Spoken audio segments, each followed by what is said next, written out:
Ayan guys, natapos nating i-install. At ito na yung metro. Bali ang itong metro guys, bali 5 kwarto. Ayan. Tapos naglagay tayo ng breaker para control doon sa 5 kwarto.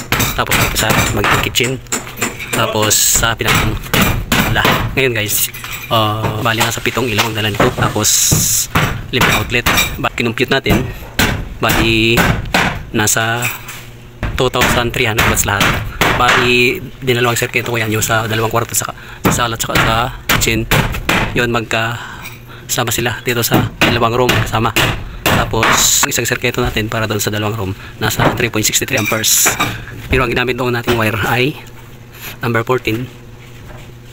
Isang linya na lang yung ating saksakan at saka linya ng ilaw. Ayan, doon sa 3 kwarto naman, doon lang dala niya, bali nasa 1,500 watts yun.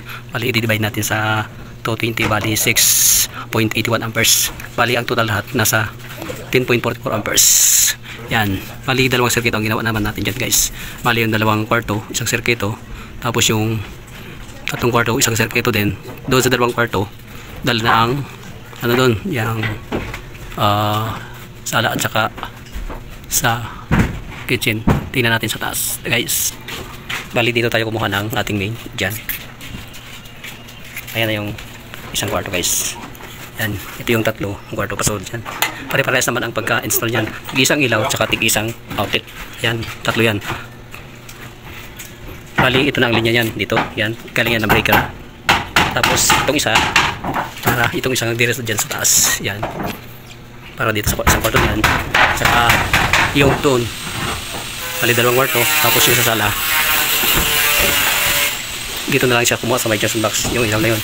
Yan, bali isa din sa kanila. Ayan, bali yan kamagin na yun guys. Bakit ito tayo yung junction box para dito sa ating kitchen. Bali, tingnan natin ang bawat ng kwarto guys. Ayan, yung kitchen, yung junction box, yung ilaw at saka yung outlet. Bali yung linya ng saksakan sa ilaw, isang circuito lang guys. Isa pang kwarto doon sa 2 sa isang circuito natin. Tapos ito yung sa 3 kwarto, bali sa isang circuito pa rin. Ayan, natin yung mga may ano yan guys, may ilaw na. Tapos ilagay tayo ng outlet dyan. Yan, isang outlet saka isang ilaw. Yan ang junction box kung tayo nag-splice. At dito naman sa isang kwarto, parehas din ang pagkaka-install natin. May junction box dyan, i-splice tayo punta sa ilaw, yan sa switch, saka yung saksakan. Yan dito, lumusot siya. Doon ko pinadaan sa kabila. Tapos dito sa panghuling kwarto, doon sa 3 kwarto to, naglagay tayo ng junction box dyan. Tapos yung sa ilaw. Tapos ito yung switch. Tapos nagpapapot dyan. Tapos yan yung saksakan. Ito nga palang boarding house ni Paring Roy. May bakante ba pare? Yan, ang ganda. Yan guys, ayos na.